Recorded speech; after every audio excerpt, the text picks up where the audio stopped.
Trauma Therapist Podcast Plus listeners can listen to episodes early and ad-free right now. Become a Plus listener by going to Apple Podcasts, searching for the Trauma Therapist Podcast, and signing up today. Welcome to the Trauma Therapist Podcast, a show about the incredible people dedicated to helping those who've experienced trauma. My name is Guy McPherson, and my mission is to raise the awareness of trauma and to inspire each of us to help those around us.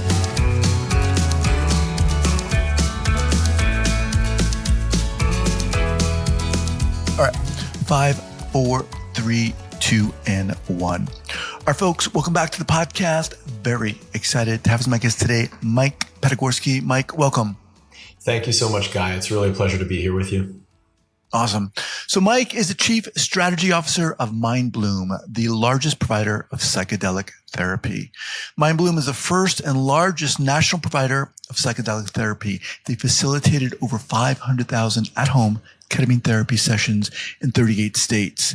Their mission is to make at-home ketamine therapy a mainstream mental health treatment for everybody. Mike is passionate about creating Mindbloom's legacy as the most trusted name in psychedelics. All right, Mike, before we dive in, and I know you're ready, share with the listeners where you're from originally and where you are currently.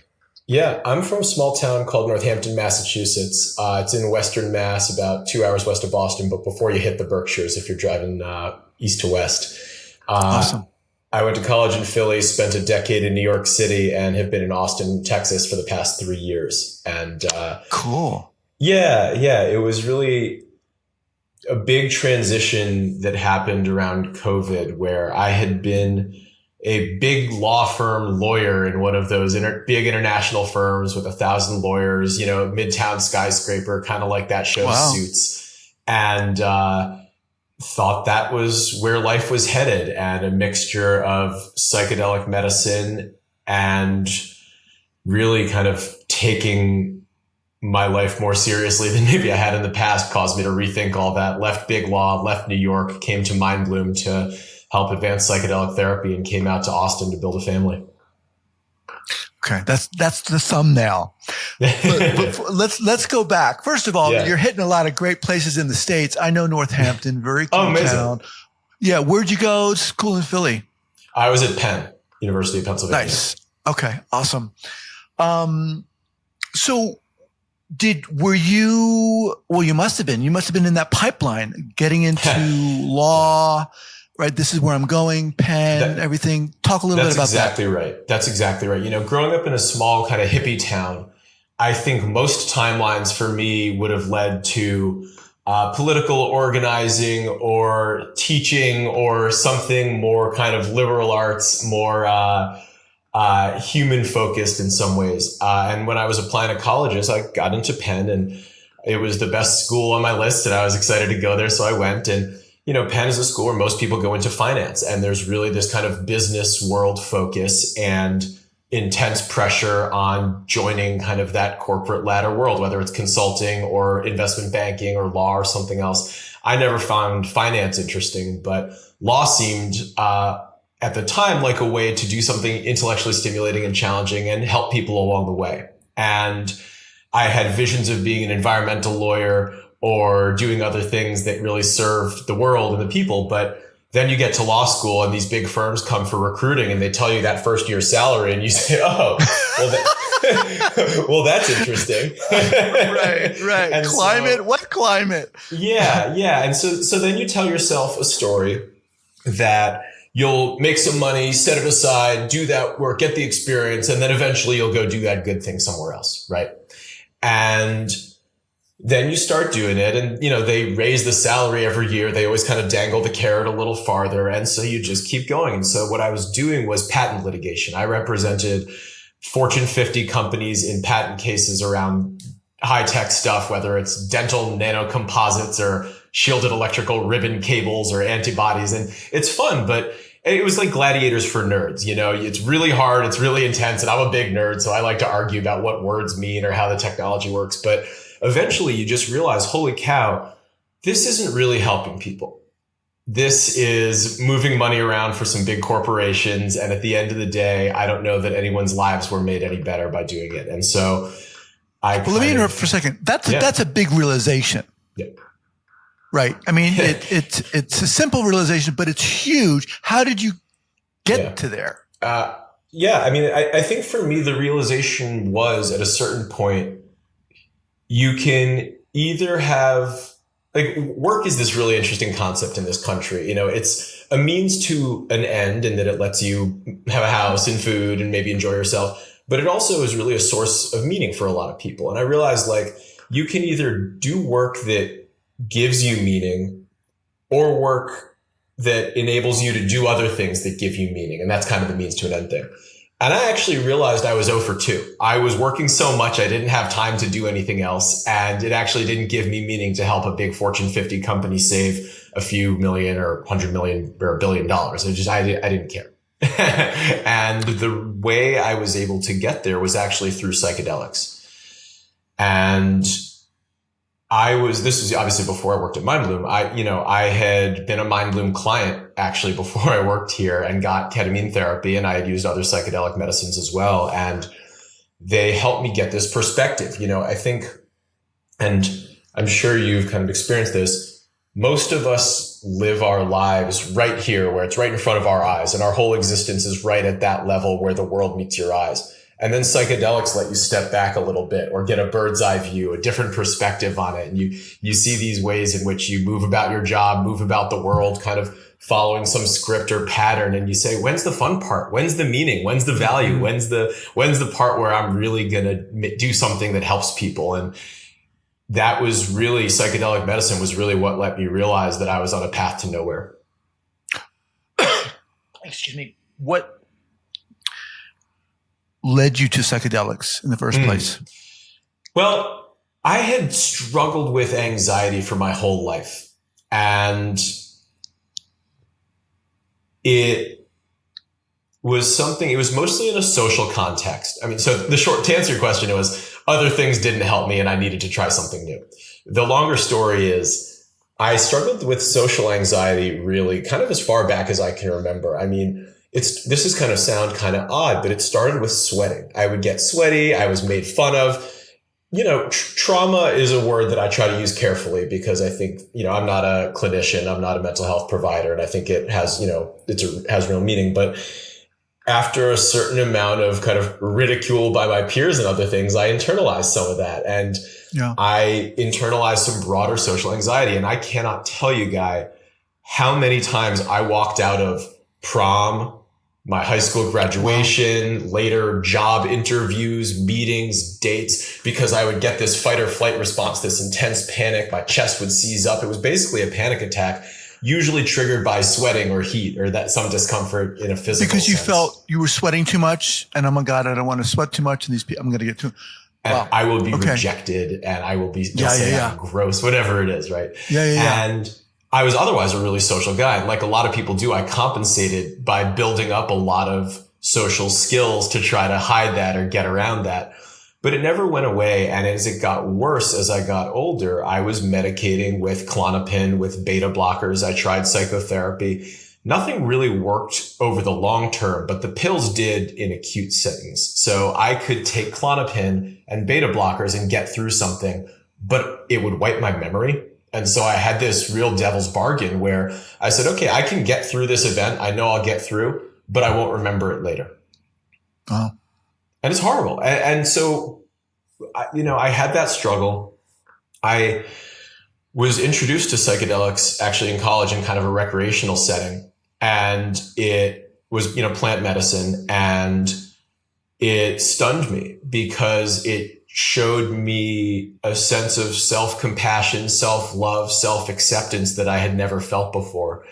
And I said, this is different. This has real power. And I started researching and oh my God, there were decades of studies showing that these things could really transform your mental health, but they were locked up. They were locked on the shelf because of crazy regulation. And the founder of Mindbloom actually is one of my best friends from college, going back to my freshman year. And he started this company. He told me what he was doing. And I said, as a lawyer, a lot of people are going to call you crazy. I think there's a way to do this. Most psychedelics are legal, but I think there's a way you can with ketamine therapy. And as he started building this and psychedelics, including Mindbloom, unlocked more for me, I said, I have to go join this. I have to go help. I have to bring this to other people and give them this thing that helped me so much. Talk a little bit more about, and when we say it helped you, what are we talking about specifically that helped you? I guess really in the end, it was ketamine therapy. And I'll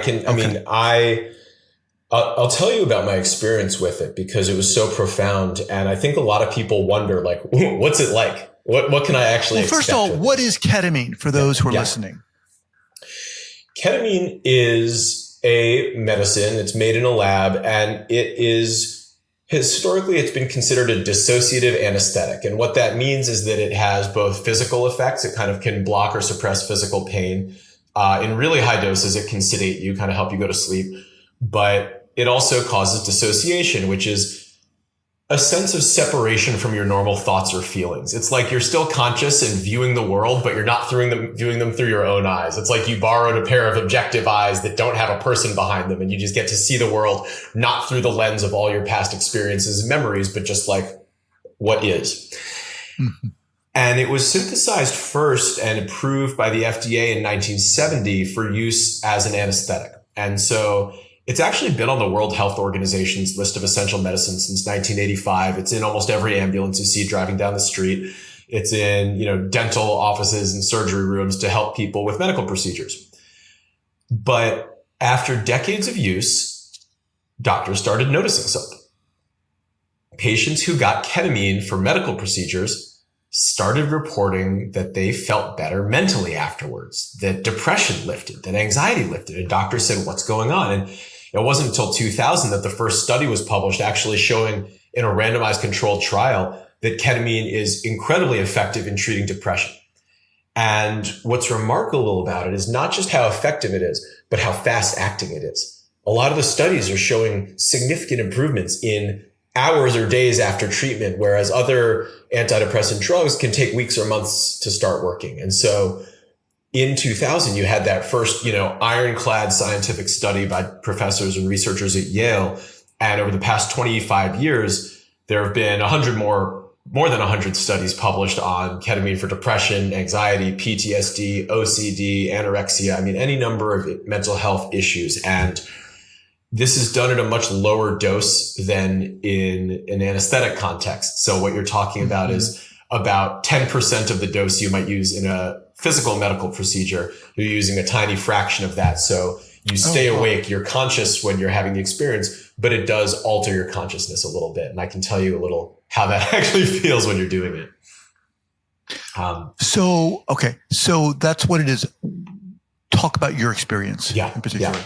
So I'll give you I'll give you both how it set up and how it actually feels, because when ketamine was used for anesthesia, it was administered intravenously back, in a hospital setting. You'd get an IV during a procedure.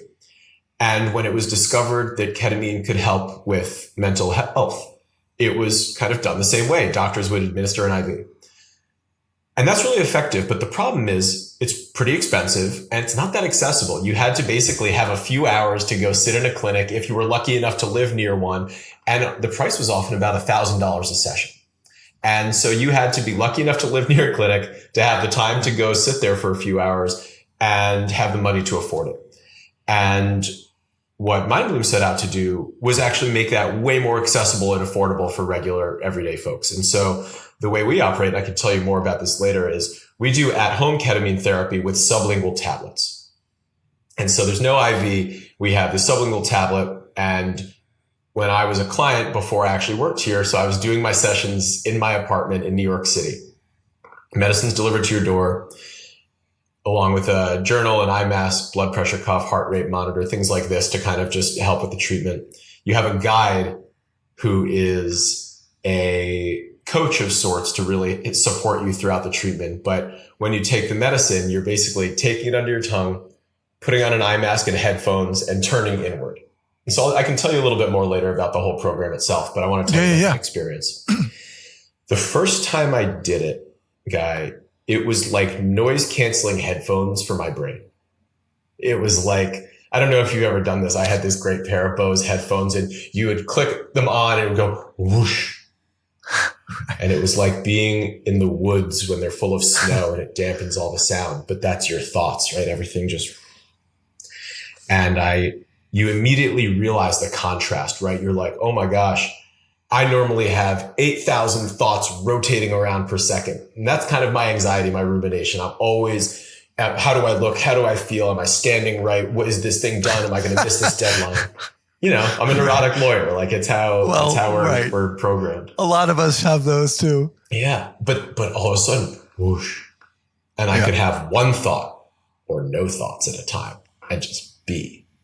And I had this sensation. I had this feeling. I'm getting chills thinking about it. I was in an igloo. I think the igloo is important because it's cold in an igloo, and sweating and heat were always part of my thing. But I'm in this igloo, and in it, there are doors. And each of the doors leads to a different situation that fills me with anxiety. And so that might be a date or a presentation or a job interview, whatever it is. And I could be in that setting. I could be in the physical place experiencing what was happening, but not with the same physical sensations. I didn't have the tight chest. I didn't have the sweating. I didn't have all that stuff. And it was the first time I realized that those weren't inextricably linked, that you, just because you had the trigger didn't mean you had to have the response. And so I would spend time in one room and I would go out and spend time in the next and just experience being in these settings, not feeling that way. And it was unbelievably powerful. And I was there for a bit. You know, you feel the medicine for about an hour, and then you come back to baseline and you journal for a little bit, and then you get back on Zoom with your guide and talk about it. And for me, it was like that holy cow moment. It was just like, this is different. And so for me, step one was really working on that anxiety. And once I worked on that for a while, then it was like, well, what else do I want to work on? And it was really meaning and purpose. It was, what am I doing? Is this right? Is this how I want to devote my energy, my value to the world in my career? And the answer was no. And that's why I went from client to employee here. That's incredible. That's inspiring. I mean, that experience is really what, in a sense, a certain form of trauma healing is like. Understanding that the trigger is not happening right now. Now, was that something was that an intention for you before you did this? Like it was setting an intention to work on my anxiety, but I didn't really have more specifics than that. It was because I didn't know, I didn't know what to expect. And I think, looking back on it now, I think there's this odd thing that happens with psychedelics where it kind of gives you what you need, but it's not always what you thought you needed going in. And so I think, one of my lessons for mental health is like, we're not very good at predicting things. We overestimate our ability to predict things. We often overestimate how much other people are thinking about us or how much they care about what we're doing.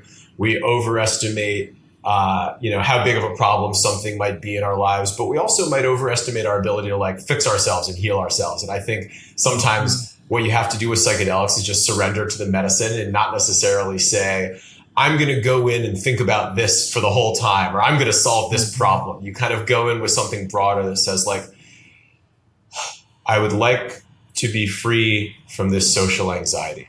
And then in the session, rather than holding really tightly to that thought, you set the intention and then you kind of release it and you see what comes up. And sometimes it might be that, sometimes it might be an older trauma or memory or something else. But usually I find that something in your brain cues up the thing that you need to work on. So let's talk more specifically about Mindbloom, what it is, and who it's for. Yeah. Ultimately, this is at-home psychedelic therapy.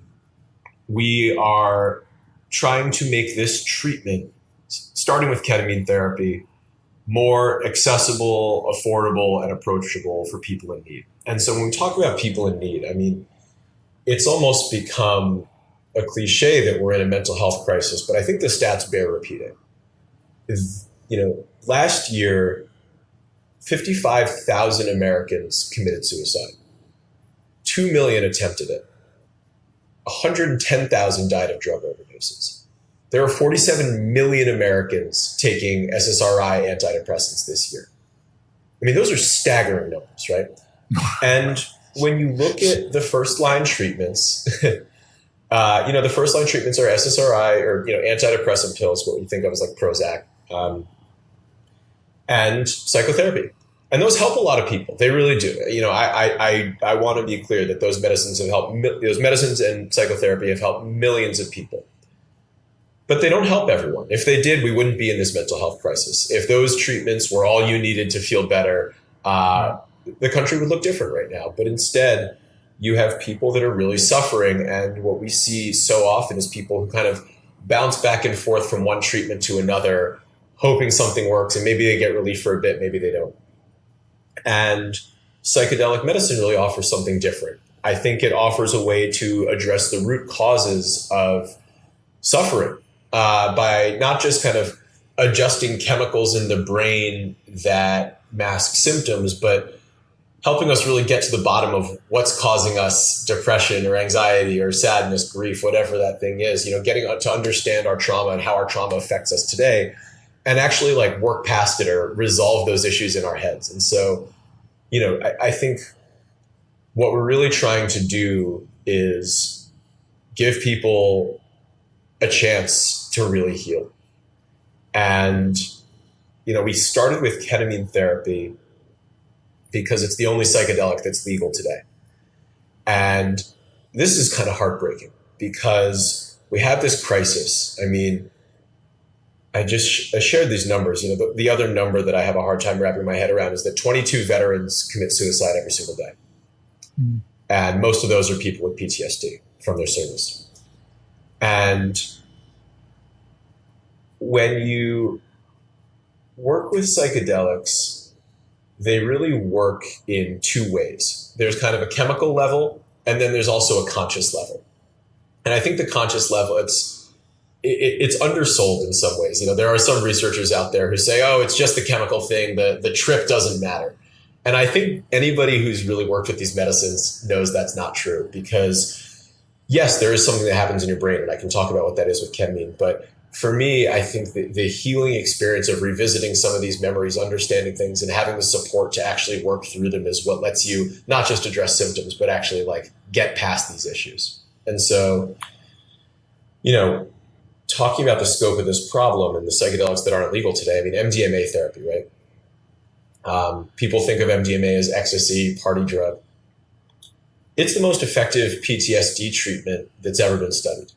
So the trials that were presented to the FDA this year showed that if people with PTSD who got MDMA assisted therapy, that's MDMA with psychotherapy, after only 3 medicine sessions and 12 psychotherapy sessions, 87% of patients had significant improvements and 67% no longer met the criteria for PTSD. They were essentially cured. And as anyone who's worked in the field knows, those numbers are breathtaking, but it's illegal.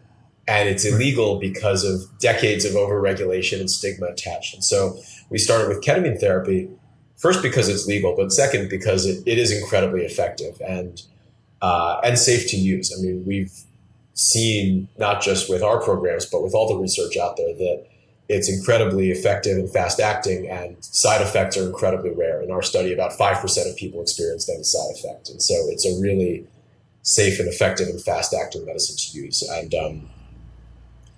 the way it works is so interesting because there's this chemical effect. It works on the default mode network, which is the part of the brain that kind of is self-referential and regulating kind of how am I doing, how am I looking, how am I feeling, and kind of that's where a lot of rumination happens, and it quiets that down. I only learned this after I took it, but my experience of kind of the noise canceling headphones, like that has a real basis in the brain. And it also stimulates the production of something called brain-derived neurotrophic factor, BDNF. They call that fertilizer for the brain. And what the studies show is that in people with chronic depression, the neural connections, the signaling in the brain in the areas associated with mood and emotional regulation, those connections are damaged. There are fewer of them, they're weaker, they break apart. And when you stimulate production of BDNF, you actually regrow those neural connections. You actually are rewiring your brain. And other psychedelics do that too, but they're working at this incredible level to quiet some of that rumination and actually let you grow the neural connections you need to think and feel better. And then it gives you that psychedelic experience of actually altering your consciousness, your perception, and viewing your life or your memories through a different lens that can be so powerful for healing. So it's an absolutely incredible medicine. Who are some of the people that this is not for? Yeah, sorry, you asked that question and I kind of went off on a tangent there in terms of who it's for. We currently treat people with depression, anxiety, and PTSD. There are other studies of, anorexia and OCD, which I mentioned. I think those are areas we're really curious about, but do not currently offer treatment for those directly today. The people it's not for, I'll mention a few things.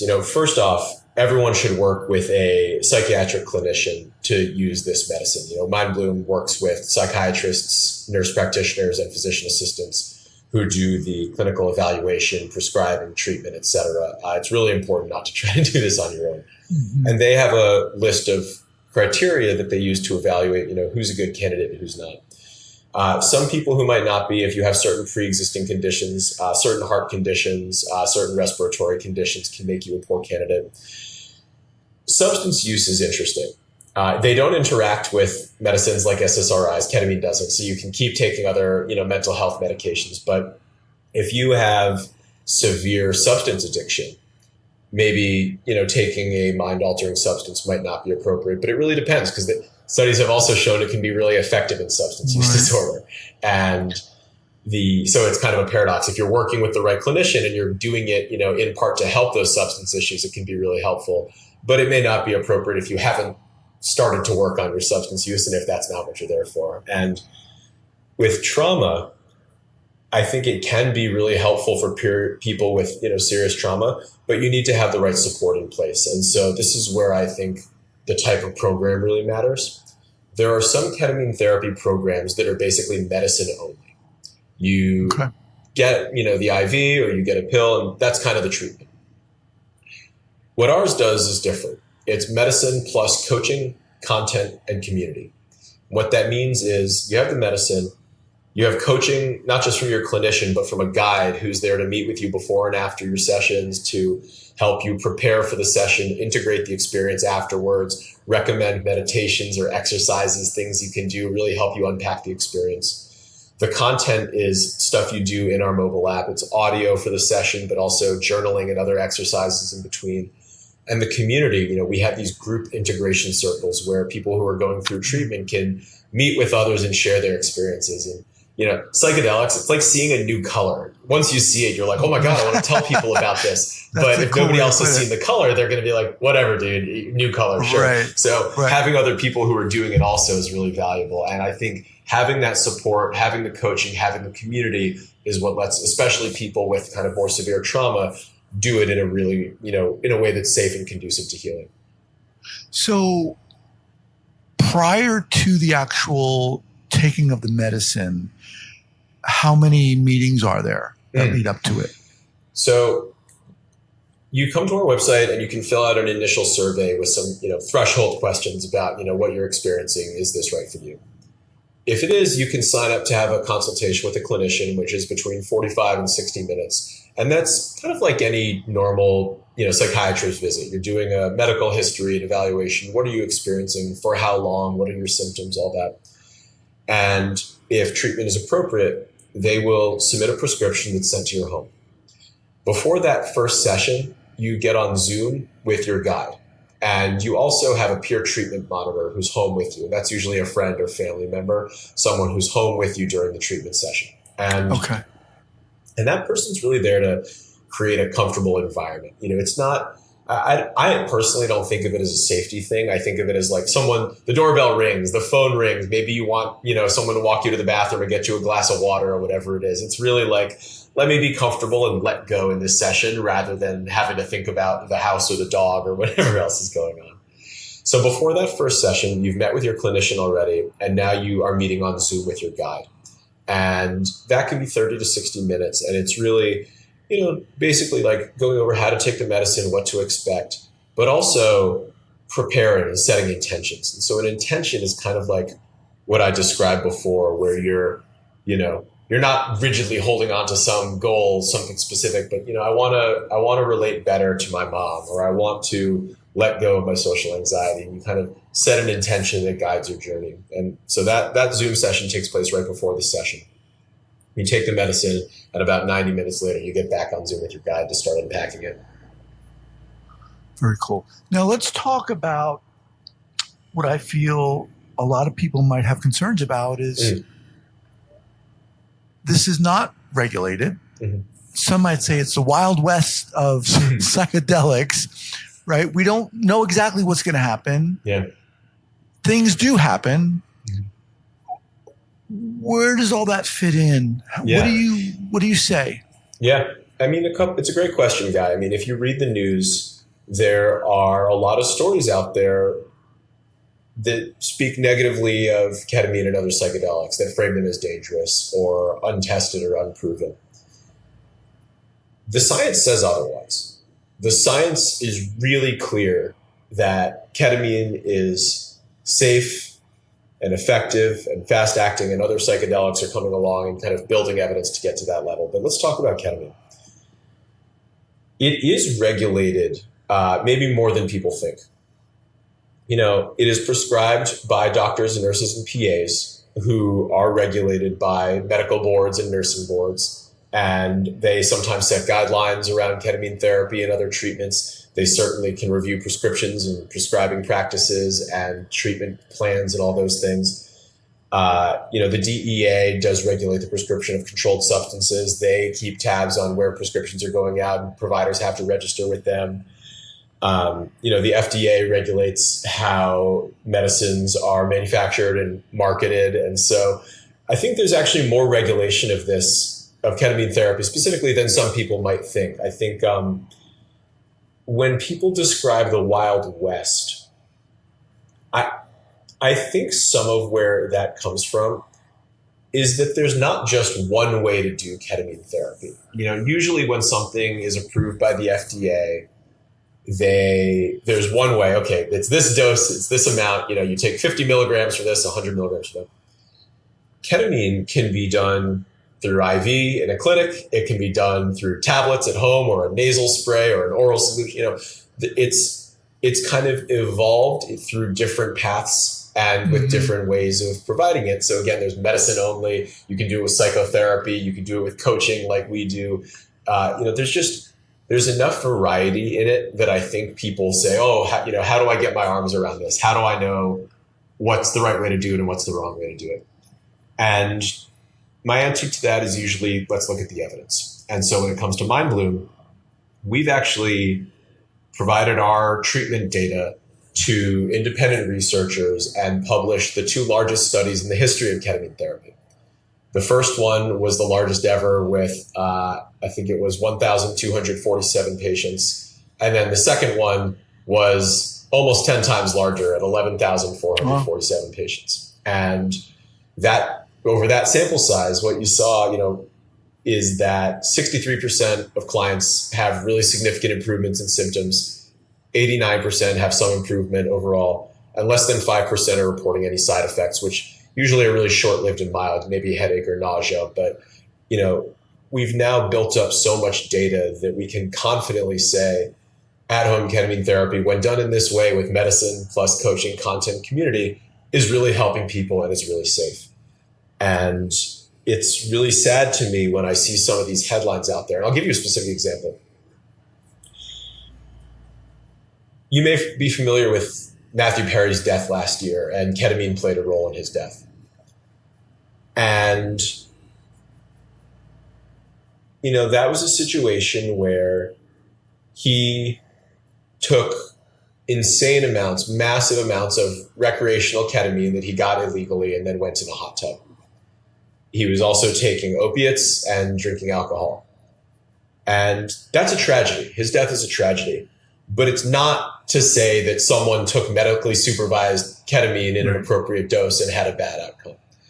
And so, when I look at the big picture with this mental health crisis, there are 500 people that die every year from taking too much Tylenol.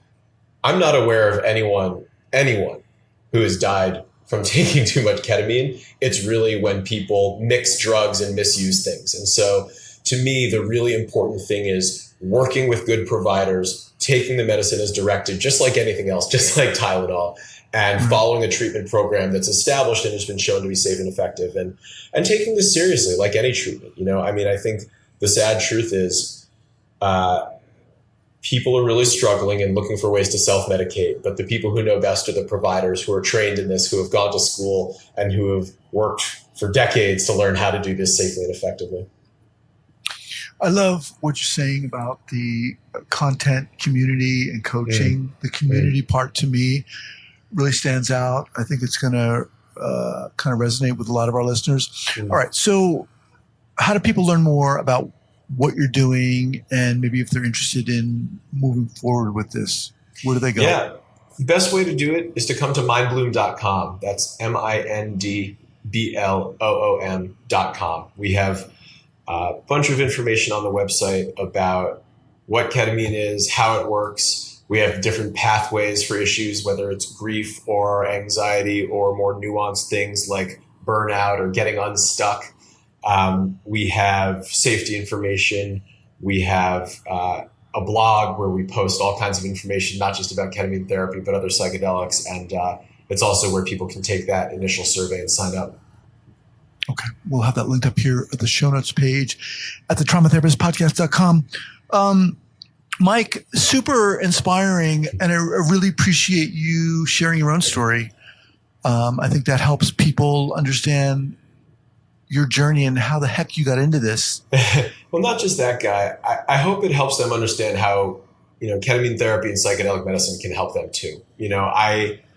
I was one of those people who said, well, this is just my life. This is my destiny, is to struggle with this forever. This is my cross to bear, whatever you want to say. Wow.